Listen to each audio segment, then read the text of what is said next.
शोरकोट से मुस्लिम लीग नून के साबिक एमपीए खालिद गनी, जिन्होंने 2018 के इलेक्शन में अपनी पार्टी का टिकट लेने से इनकार करके कायदीन को परेशान कर दिया। क्या इंतखाबी निशान था? मेरा था मुर्गी। अब्दा शहबाज को तो नहीं कोई इशू हुआ था? आज हम आपको इनका लाइफस्टाइल दिखाएंगे और ये शहबाज शरीफ की मिमिक्री भी खूब करते हैं। अस्सलाम वालेकुम, उर्दू पॉइंट के साथ मैं हूं अब्दुल्ला खान। नाज़रीन, इस वक्त मैं मौजूद हूं शोरकोट शहर, जहां आपकी मुलाकात करवाएंगे चौधरी खालिद गनी एडवोकेट से।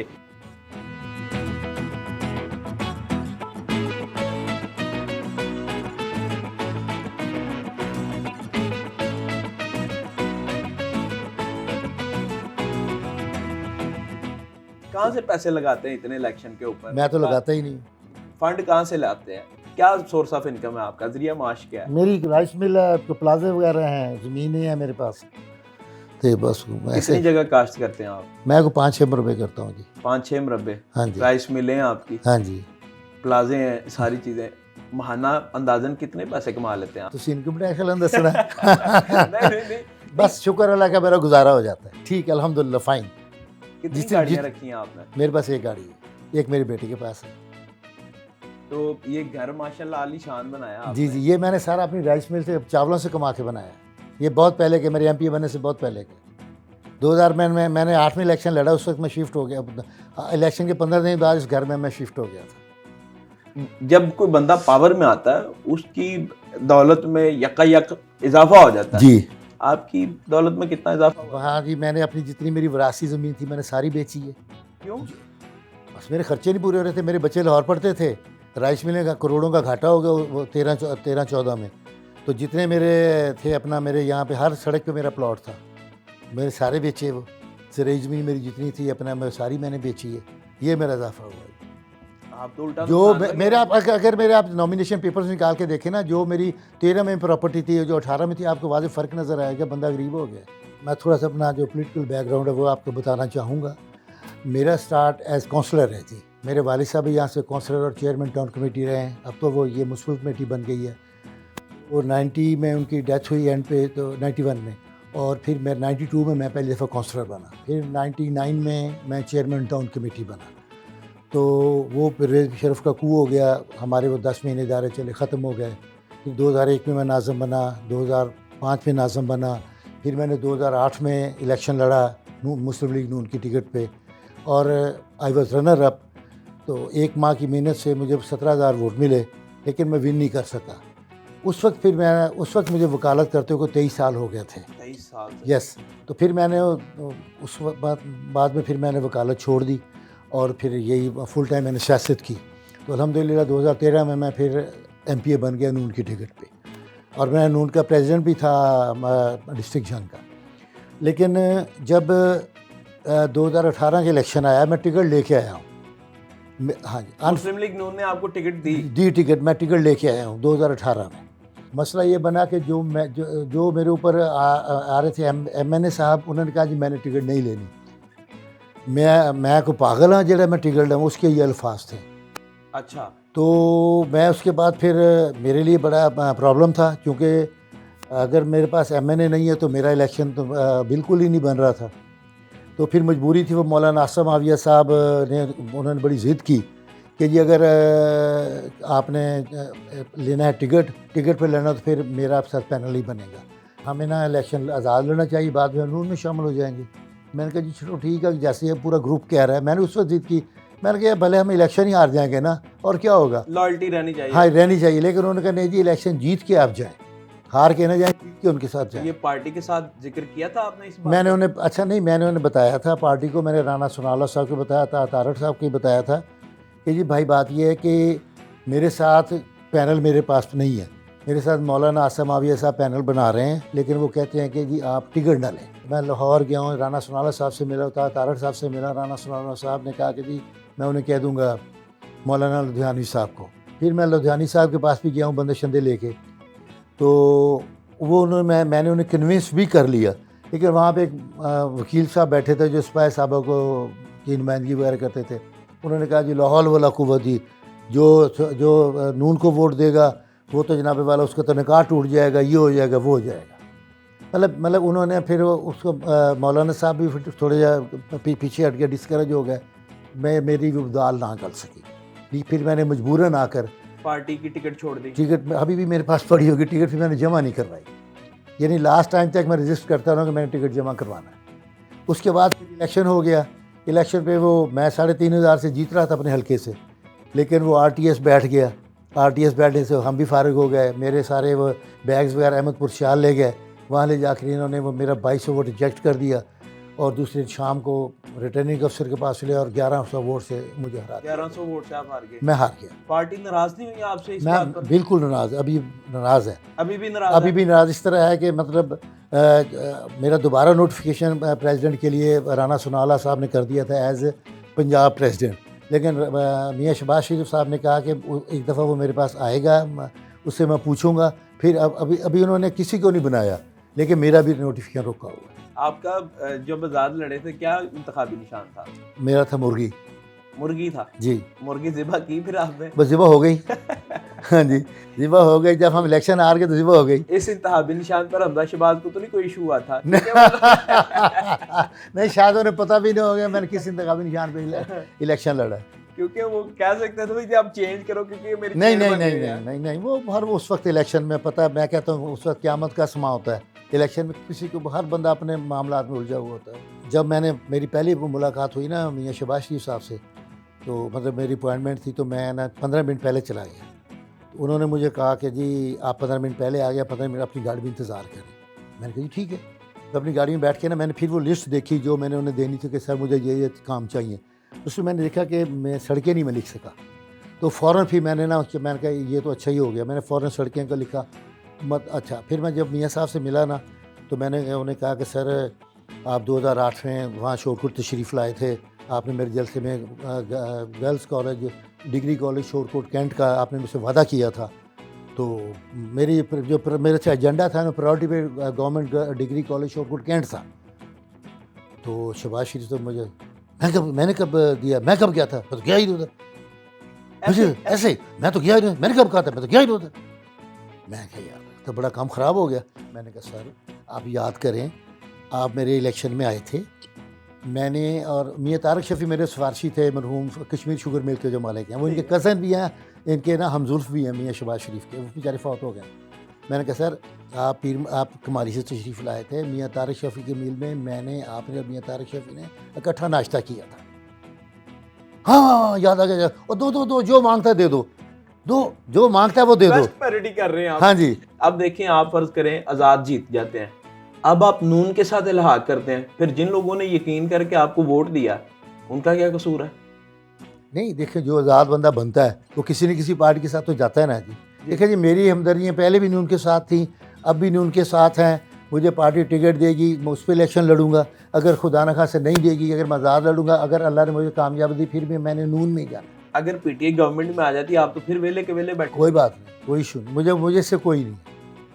मैंने अपनी पार्टी में जाना, वहीं रहना है। ऐसी क्या वजह नून में जाना? नून भले इक़्तिदार में हो या वो अपोजिशन में, मुझे इससे कोई नहीं, मैंने जाना नून। भला काम करे ना करे। नहीं, काम क्यों नहीं करती बताएं मुझे। जो जितना काम मियाँ नवाज शरीफ के दौर में हुआ है, कब हुआ काम इतना?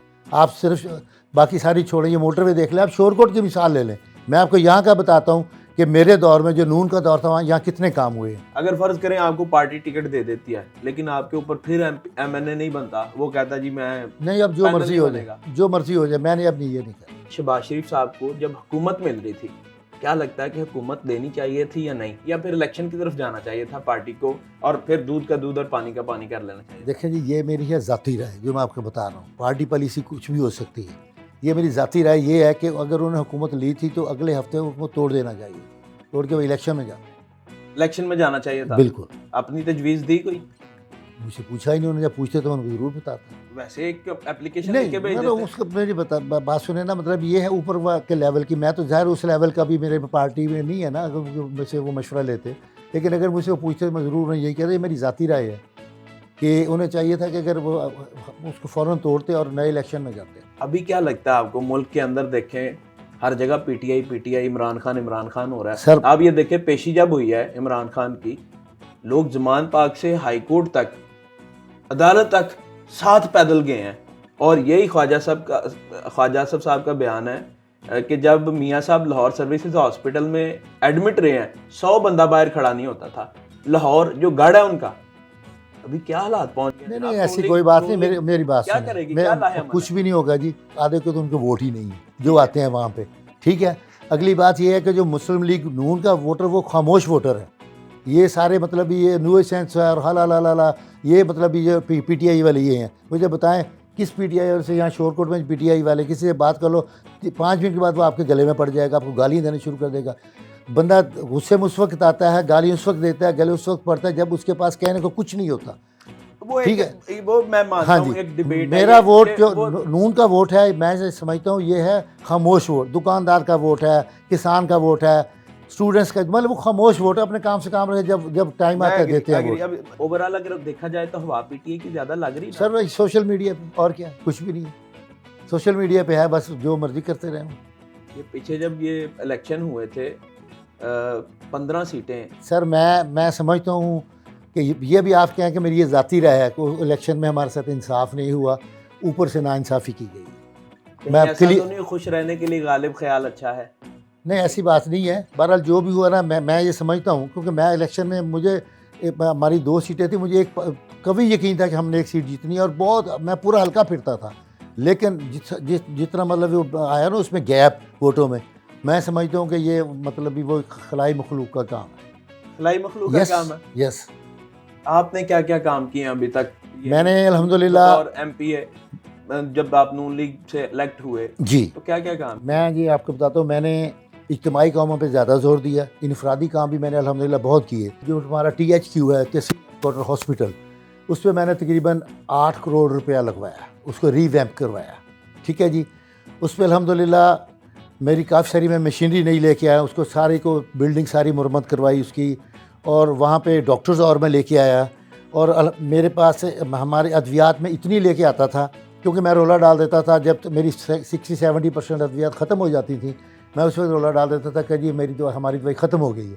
फिर वो ऊपर जाके शोर शूर करना, मुझे दवाई हमारे पास अल्हम्दुलिल्लाह रखने की जगह नहीं होती थी, यानी कमरे फुल हो जाते थे, इतनी मेरे पास दवाई थी। और शोरकोट क्या, अहमदपुर सियाल जो दूसरी तहसील है, क्योंकि बिल्कुल वो नज़दीक है, वहाँ से भी लोग आते थे। उनको मतलब हम यहाँ से लोग शॉपर भर भर के दवाइयाँ देते थे, कभी दवाई की शॉर्टेज नहीं मैंने होने दी थी। और अगर आप ये गवाह है, ये रिकॉर्ड गवाह है कि जो मेरा THQ हॉस्पिटल था, ये पंजाब में पहले 10 हॉस्पिटल में से अच्छा कारकर्दगी हुई, और डिस्ट्रिक्ट झांग में ये DHQ से भी अच्छी इसकी कारकर्दगी थी। पूरे ज़िले में DHQ के अलावा पूरे तहसील अहमदपुर सियाल, तहसील 18 हज़ारी में कहीं भी चिल्ड्रन वार्ड अलहदा नहीं है। उसी वार्ड में डिक्लेयर किया। मैंने यहाँ पूरा करोड़ों रुपए लगा कर चिल्ड्रन वार्ड मैंने अलहदा बनवाया। और मज़े की बात यह है कि उसके बाद आज तक वहाँ किसी ने, मैंने तो 7-8 करोड़ लगाया, किसी ने, हमारे जो मुखालफीन थे उन्होंने 7-8 रुपये भी नहीं लगाए, कुछ नहीं किया वहाँ पे। ये तो हॉस्पिटल की एक बॉर्डर जी 1122 सर, 1122 पंजाब में तहसील जो शोरकोट है, इसका 16वां नंबर था तहसीलों में, जहाँ 1122 आई है। बहुत सारे मेरे MPA भाई थे जिन्होंने अपने पिछले दौर में 1122 करवाई थी मंजूर, लेकिन वो ला नहीं सके। लेकिन मैंने, जब मेरी CM साहब ने की, उसी वक्त मैंने बड़ी भाग दौड़ करके मैं ले आया और बिल्डिंग बनाई। बिल्डिंग अभी हैंड ओवर नहीं हुई थी, लेकिन मैंने उन्हें 1122 वहाँ ले आया, उनके अमले को, और जंग से 2 गाड़ियाँ उनसे उधारी मांगी, जंग वाले 1122 ला के यहाँ मैंने इफ्तिताह करके हमने चला दी थी। और तकरीबन हमारे जितने BHU थे ना जी, बेसिक हेल्थ यूनिट, सबको मैंने 24/7 किया, 24/7। उसमें क्या, 24/7 में वो होता था डिलीवरी केसेस के लिए, जो हमारी मतलब ये बेटियां बहनें हमारी डिलीवरी केसेस के लिए आके खज्जल ख़राब होती थी, वहाँ एम्बुलेंसेज मुहैया करवाई। और वहाँ 24/7 मतलब दाई की, मिडवाइफ की ड्यूटीज़ होती थी। कोई ऐसा केस आता है वो उसको हैंडल करती थी 24 घंटे 24/7। अगर THQ में भी कोई ऐसा खुदा न खासा मतलब फिर DHQ में लेके जाते थे, वो हमारी सरकारी एम्बुलेंस पे।